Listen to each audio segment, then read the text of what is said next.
इस खबर के प्रायोजक हैं केमिस्ट्री पॉइंट, नियर शीतला मंदिर रोड, कॉलेज चौक, पूर्णिया, बिहार।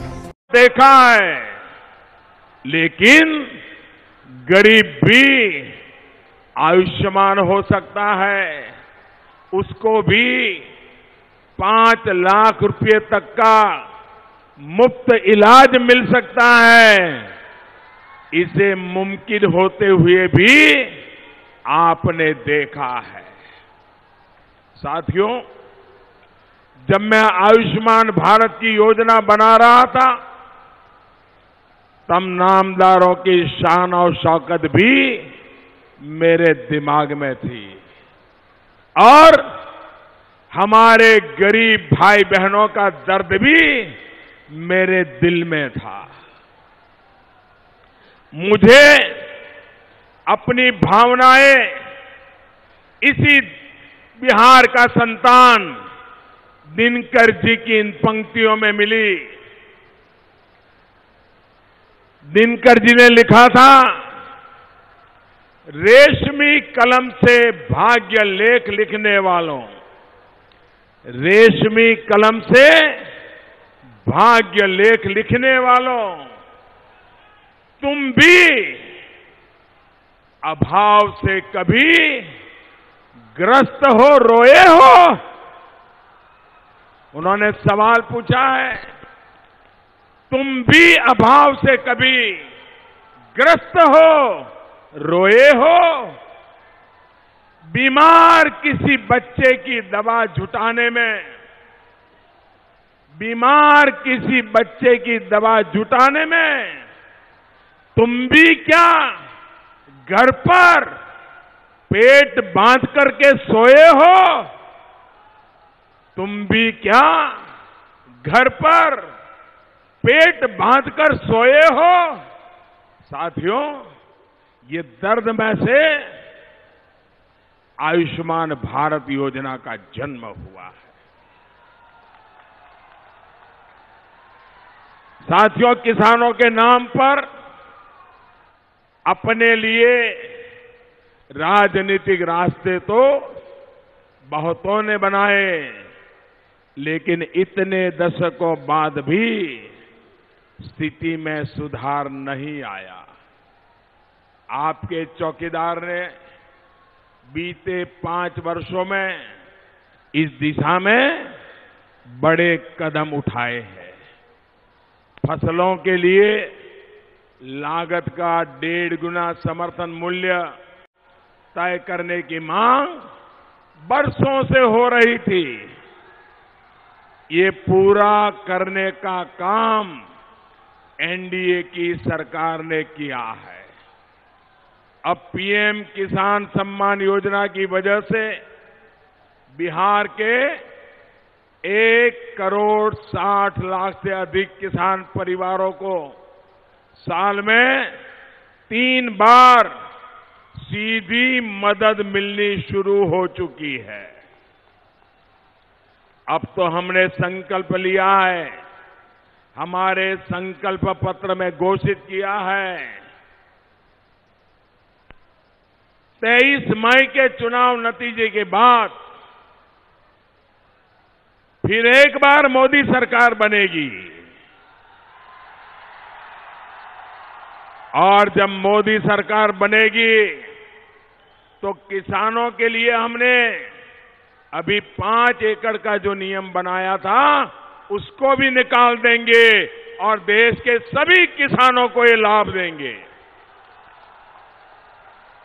इतना ही नहीं, छोटे और सीमांत किसानों को ये बहुत बड़ा निर्णय हमने किया है। छोटे और सीमांत किसानों को 60 वर्ष की आयु के बाद नियमित पेंशन का भी हमारा संकल्प है। अब किसान को भी पेंशन मिलेगा। साथियों, देश के सामान्य मानवी को सुरक्षा कवच देने वाली सारी योजनाएं इसलिए शुरू कर पाया हूं क्योंकि आपने मुझे चौकीदारी की जिम्मेवारी दी है। निरंतर मुझे अपना आशीर्वाद, अपना समर्थन दिया है। सुरक्षा चाहे आपके हितों की हो, आपके सम्मान की हो, या फिर हमारे देश की सीमाओं की हो, ये सबसे जरूरी है। भाइयों और बहनों, शांति की बात भी वही कर सकता है जिसकी भुजाओं में दम होता है। आप याद करिए, 2014 से पहले पाकिस्तान का रवैया क्या था। आतंकवादी भी पाकिस्तान भेजता था और फिर हमलों के बाद धमकियां भी पाकिस्तान देता था। कांग्रेस की अगुवाई वाली सरकार सिर्फ और सिर्फ कागजी कार्रवाई में उलझकर ही रह जाती थी। क्या भारत को ऐसे ही रहना चाहिए क्या? क्या भारत को ऐसे ही रहना चाहिए क्या? क्या डर डर कर जीना ही ये हमारी नीति होनी चाहिए? क्या देश के वीर सपूतों के हाथ बांध के रखना चाहिए? हमने घर में घुसकर मारा। सही किया कि नहीं किया? ठीक किया कि नहीं किया? आप सहमत हैं? भाइयों बहनों, पुलवामा में यहां का भी मेरा एक वीर बेटा शहीद हुआ था। इसको मैं कैसे भूल सकता हूं? आपका एक चौकीदार आपकी इस भावना को समझता है। यही कारण है कि जिस बंदिश से बाहर निकलने के लिए 130 करोड़ का देश छटपटा रहा था, उस बंदिश को हमने तोड़ दिया। आज पाकिस्तान की स्थिति देखिए, वहां के हुक्मरान हो या फिर आतंक के आका,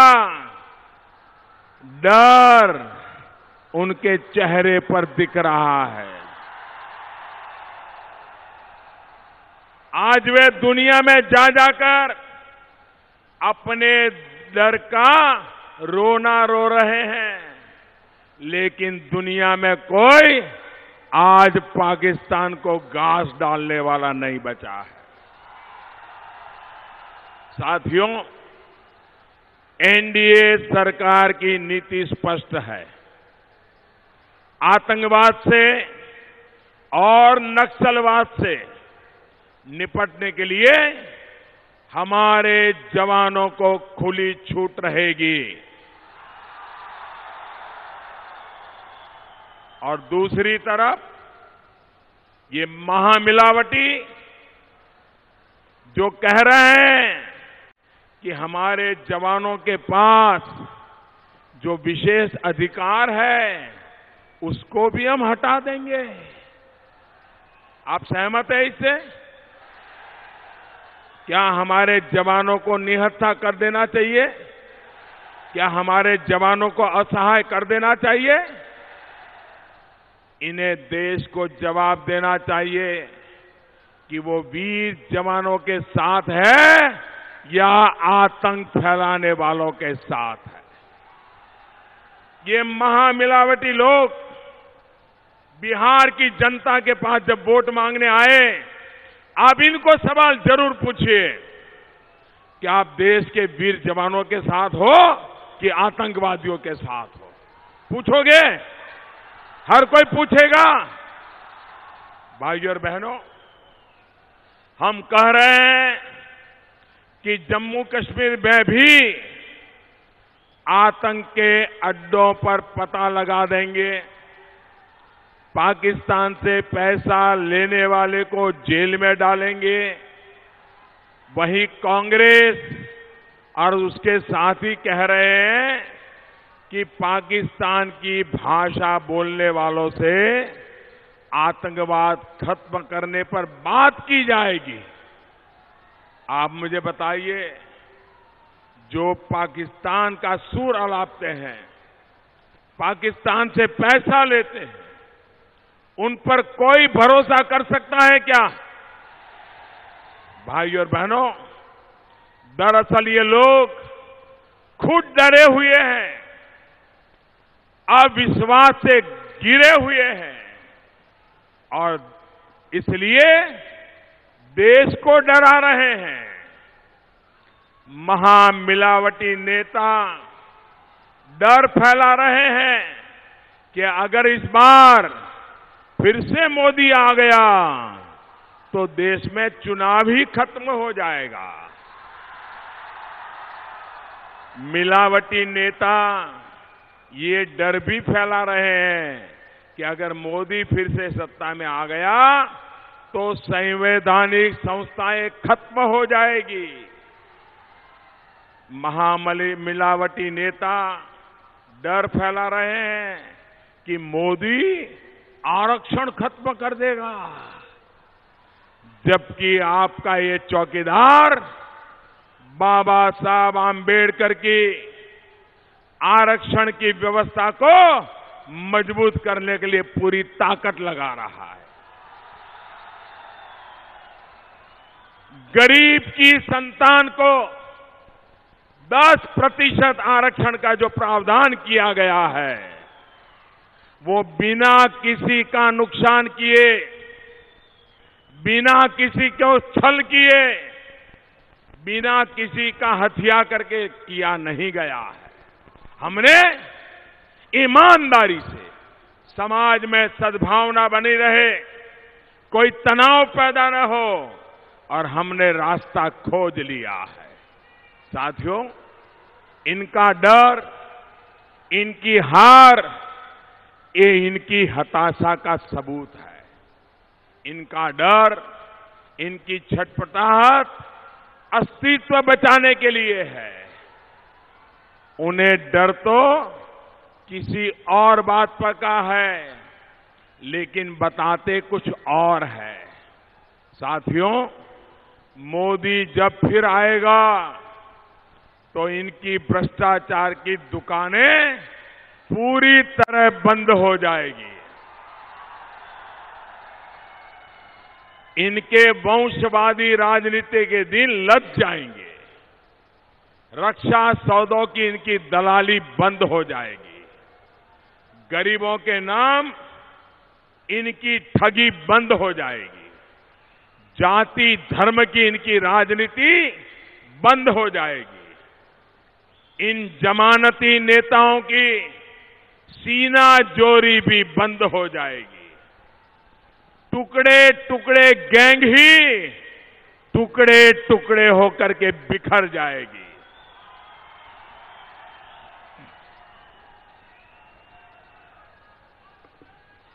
साथियों, एक तरफ इनका ये डर है और दूसरी तरफ विकास के प्रति हमारा ट्रैक रिकॉर्ड है। 2014 में जब बिहार को, पूर्वी भारत को मैं नए भारत की ऊर्जा का केंद्र बनाने की बात करता था तो अक्सर लोग मजाक उड़ाते थे, हैरान हो जाते थे। आप भागलपुर का ही उदाहरण देखिए। प्रधानमंत्री ऊर्जा गंगा योजना की वजह से भागलपुर में सिटी गैस डिस्ट्रीब्यूशन पर आज काम चल रहा है। अब यहां के घरों में, और मेरी माताएं बहनें जरूर याद रखें, यहां के घरों में पाइपलाइन से सस्ती गैस सीधी घर के चूल्हे तक पहुंचेगी। अब हमारे भागलपुर में गाड़ियां पेट्रोल डीजल के बजाय उससे भी सस्ते सीएनजी से चलेगी। भाइयों और बहनों, ऐसा ही एक बड़ा काम आप कोलकाता से बनारस तक नदी जलमार्ग के रूप में देख रहे हैं।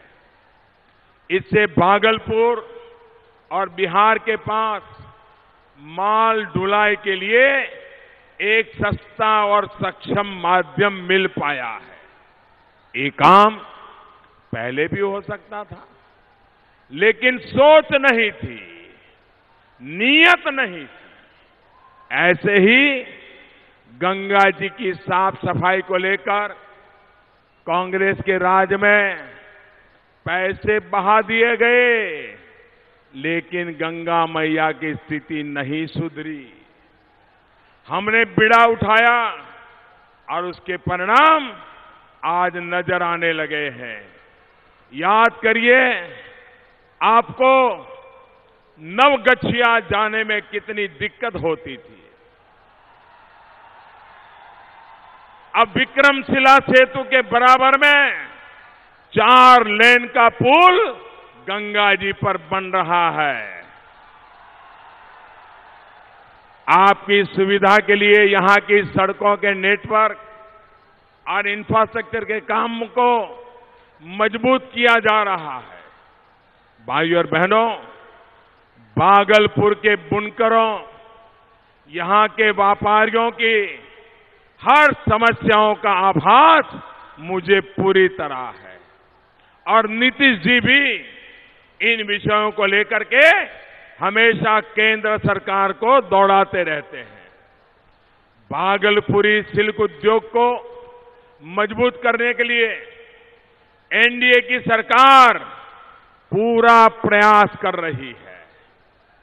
यहां पर जो मेगा हैंडलूम क्लस्टर बना है, उससे यहां के बुनकरों और व्यापारों की मदद होने वाली है। यहां पर जो बुनकर बहनें हैं, आपको पहले धागे सुलझाने में कितनी समस्या आती थी, पैरों में, घुटनों में कितना दर्द होता था।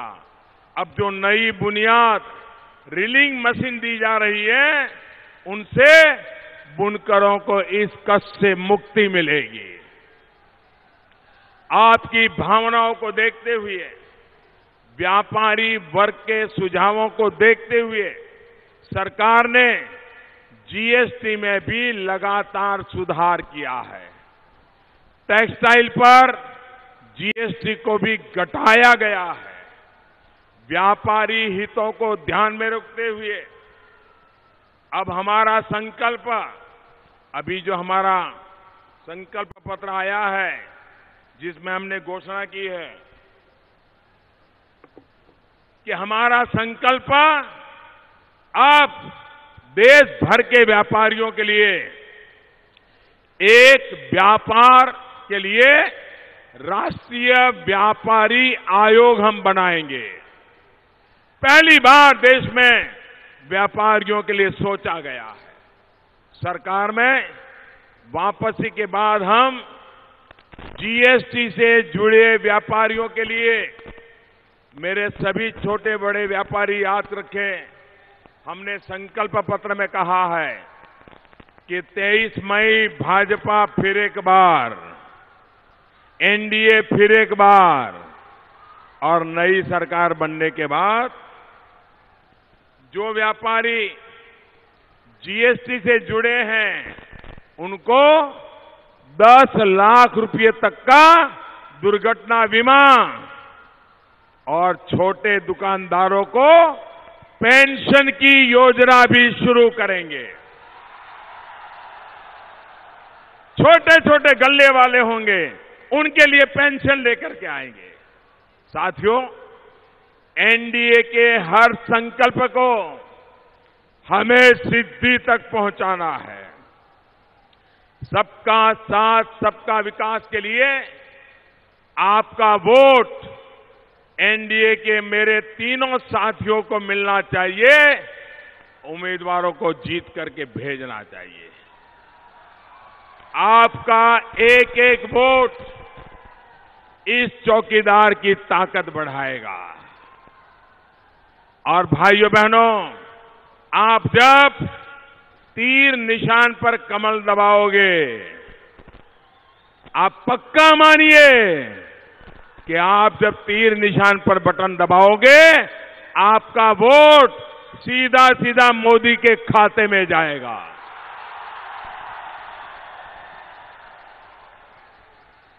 हम सब चौकीदार मिलकर के देश को नई ऊंचाई पर लेकर जाएंगे। मेरे साथ बोलिए, मैं नारा बुलवाऊंगा, आप बोलेंगे चौकीदार। बोलेंगे? पूरी ताकत से बोलेंगे? हर कोई बोलेगा। मैं देख रहा हूं, मैं जब आया यहां तो नीतीश जी को पूछ रहा था कि इतने दूर दूर लोग हैं, क्या उनको सुनाई देता होगा क्या? उन्होंने कहा सारा प्रबंध किया गया है। मैं तो ये भीड़ देख करके ही हैरान हूं जी, ये उत्साह देख करके हैरान हूं। सामने की इमारतों तक लोग हैं। भाइयों बहनों, मैं नारा बुलवाता हूं, आप बोलेंगे चौकीदार। बोलेंगे? गांव गांव छै, गांव गांव छै, शहर शहर छै, बुतरा बतरा, बड़को बूढ़ो, माई बहनिया, चाची पित्यो, जौत जेदियो, दादा दादी, नाना नानी, पीसा पीसी, घरों घरों में, बहियारी में, खलिहानों में, बाग बगीचा, देश के भीतर, सरहद पर छै, इंजीनियर जो, डॉक्टर भी हैं, गुरु प्रोफेसर, मुंशी वकीलों, सौर सिपाही, कलमकार तक, खेतीहार भी हैं, व्यापारी जो, विद्यार्थी सब। भारत माता की, भारत माता की। बहुत बहुत धन्यवाद।